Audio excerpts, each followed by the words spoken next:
Pag-alis ng mga online gambling sa e-wallet platforms nagdulot daw ng hanggang 50% sa pagbaba sa kita ayon sa PAGCOR.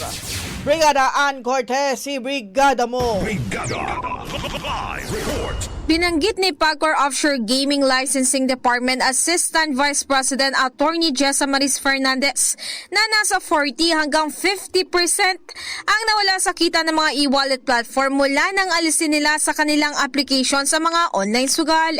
Kasunod nga nito, aminado sila na kung sila ang tatanungin ay sangayon sila sa mungkahi ng kanilang chairman na si Alejandro Tenco na magkakaroon lang ng stricto implementasyon sa paglink ng online sugal sa mga e-wallet platform. Ayon kay Senate Committee on Games and Amusement Chairperson Senator Erwin Tulfo, batid niya ang pangamba ng mga ito bilang nakikita rin niya ang posibleng mangyari kung magkaroon nga ng total ban.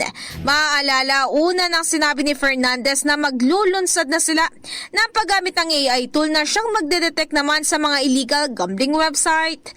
In the heart of changing lives, ako si Brigada Ann Cortez ng 105.1 Brigada News FM Manila, The Music News Authority.